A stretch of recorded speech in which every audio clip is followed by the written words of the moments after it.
குட்டீஸ் எந்த ஃபுட்டு கொடுத்தாலும் வேண்டாம் வேண்டாம்னு சொல்கிறாங்களா, இந்த மாதிரி பேன் கேக் செஞ்சு கொடுத்து பாருங்கள், விரும்பி சாப்பிடுவாங்க. இப்போ இது செய்கிறதுக்கு தேவையான இன்க்ரீடியன்ஸ் பார்த்தலாமா?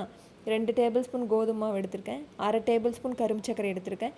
சர்க்கரை வந்து உங்களுக்கு எவ்வளோ தேவையோ அவ்வளோ எடுத்துக்கலாம். ஒரு ரெட் பனானா, ஒரு எக்கு, 2 டேபிள் ஸ்பூன் பால் எடுத்திருக்கேன். இப்போ ஃபஸ்ட்டு வந்து நம்ம வாழைப்பழத்தை அரைச்சிக்கலாம்.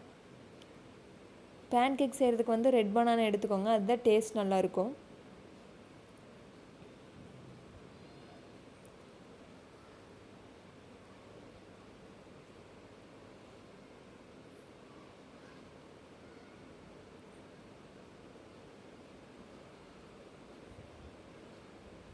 இது அரைச்சாச்சு. இப்போ இது கூட முட்டை சேர்த்து அரைச்சிக்கலாம்.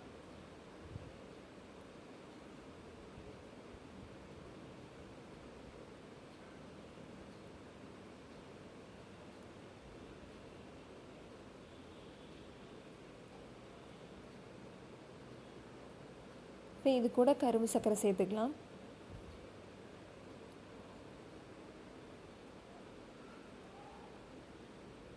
இப்போ இதையும் ஒரு சுற்று விட்டுக்கலாம்.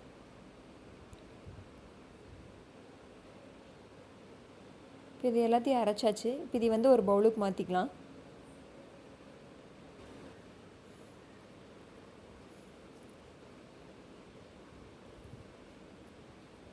இப்போ இது கூட கோதுமை மாவு சேர்த்து மிக்ஸ் பண்ணிக்கலாம்.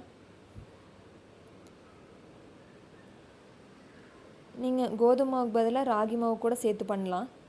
இப்போ இது நல்லா விஸ்கு வச்சு மிக்ஸ் பண்ணிக்கலாம்.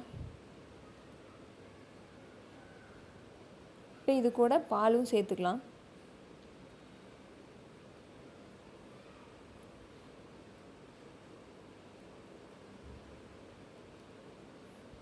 இது வந்து ரொம்ப கெட்டியாகவும் இருக்கக்கூடாது, இந்த கன்சிஸ்டன்சியில் இருக்கணும். ரொம்ப தண்ணியாட்டமும் இருக்கக்கூடாது. இப்போது ஒரு பேனில் நெய் போட்டுக்கலாம்.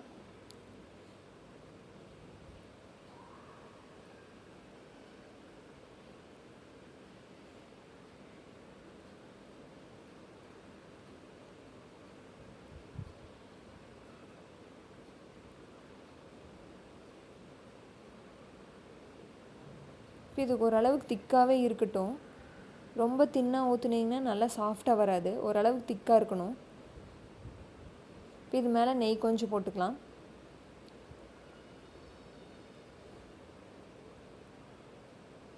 இது செய்கிறது ரொம்ப ரொம்ப ஈஸி. நீங்கள் எங்கேயாவது ட்ராவல் பண்ணும்போது கூட நீங்கள் எமர்ஜென்சிக்கு இந்த மாதிரி சுட்டு எடுத்துகிட்டு போய்க்கலாம்.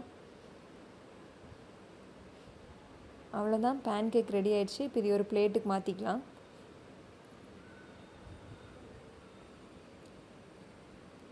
இப்போ இது மேலே நீங்கள் ஹனி போட்டு கூட கொடுக்கலாம். நீங்களும் ட்ரை பண்ணி பாருங்கள். ட்ரை பண்ணி பார்த்துட்டு மறக்காமல் எப்படி இருக்குன்னு கமெண்ட் பண்ணுங்கள். இது செய்கிறதுக்கு ரொம்ப நேரம் ஆகாது, 5 மினிட்ஸ் தான் ஆகும்.